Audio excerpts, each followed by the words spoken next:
On the dry savanna of central Tanzania, farming is difficult. It has been for decades and will be for the foreseeable future. But it's the only way the people have to eke out an existence. Yet after years of slash and burn land clearing, the land itself is dying. The native forests of Tanzania have been decimated by agriculture, livestock, and the use of wood for cooking and heat. In many areas, the green hills of Africa that so captivated Ernest Hemingway and other visitors from afar are only a distant memory, replaced by an eroding, drought-ridden landscape. But in this hot, dry land, hope is again sprouting in the form of millions of new trees that will, in time, return much of the Tanzanian landscape to its former lushness and keep it that way for generations to come. This pilot program in sustainable development is known formally as the International Small Group and Tree Planting Program, but it's better known by participants by its acronym, TIST for short.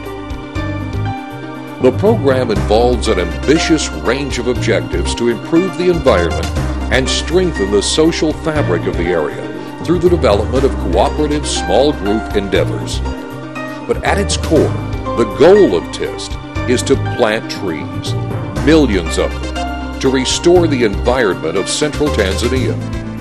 But beyond that, the efforts of these African farmers are at the forefront of a movement to improve the environment of the entire world. For as native rainforests are cut down for expanding economies, the Earth's ability to absorb greenhouse gases like carbon dioxide from the atmosphere is hampered. But the replenishment of trees on the African plains works to counteract that trend, absorbing increasing amounts of carbon dioxide from the atmosphere in order to grow. The genesis of TIST is as humble as it is remarkable.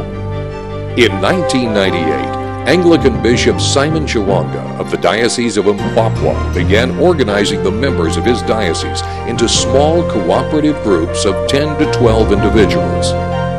Working with missionaries from the United States, the members of the groups envisioned the kind of lives they wanted for themselves and their children, and began developing a plan to reach that goal.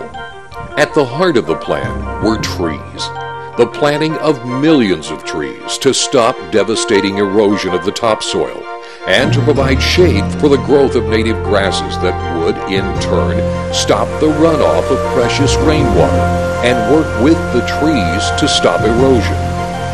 The trees would also become a source of firewood, lumber, edible fruit, and traditional medicines. It was an ambitious plan, but because the participants envisioned it themselves, they were committed to it. Within months, members of the U.S. mission team were back in Africa with a plan for a business partnership. Clean Air Action Corporation, an American company that specializes in helping businesses find innovative ways to comply with air quality standards, offered to help start a program in the Diocese of Mpwapwa that would help meet the goals set by the small groups. The involvement was critical. Not only did Clean Air Action invest some $500,000 to jumpstart the TIST program, it also brought a 21st century outlook. Rather than being an organization to preserve an age-old way of life on the African plains, TIST became a training ground to empower economic and community development throughout the area. In addition to agricultural conservation skills and food security, the TIST program now provides training in health and nutrition, basic business management, computer skills, and publishing, all of which work toward the goal of sustainable and balanced development. Combined with intergroup sharing of agricultural best practices through seminars and a newsletter, these activities have empowered the village groups to accomplish the goals they set for themselves. In addition, Clean Air Action brought the potential of something else that was desperately needed: a new source of income. Forward-looking companies and industrialized nations are seeking ways to reduce greenhouse gas emissions with agreements such as the Kyoto Protocol.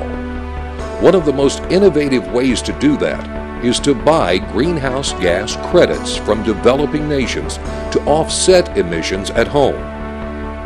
The trees being planted in Tanzania can become the source of a new cash crop that TIST can sell to Clean Air Action, which in turn will sell to its customers once the trees in Tanzania are of sufficient size.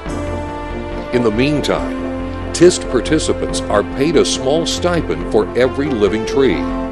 This encourages them to devote the time and care necessary to ensure the tree's survival and provides a continuing source of income, even during periods of severe drought. Now, it is not uncommon in isolated villages to see Tanzanians using Palm Pilots equipped with global positioning systems to record tree survival and growth rates.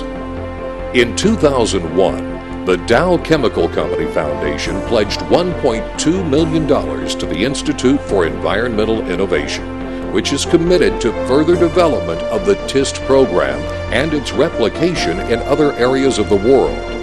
But Dow has sent more than money.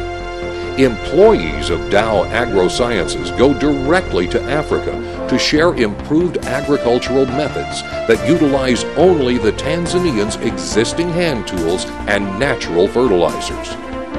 The Dow employees do so not only because of a desire to help, but also because they know that involvement with TIST will teach them the needs of underdeveloped markets and the kinds of new products that will be needed to make agriculture flourish in areas like Tanzania. The plan is working. In a few short years, the TIST model has proved so successful that it has already been replicated in other areas of Africa and also in India, where local forests have been destroyed and must be renewed. Innovative thought, local initiative, worldwide support.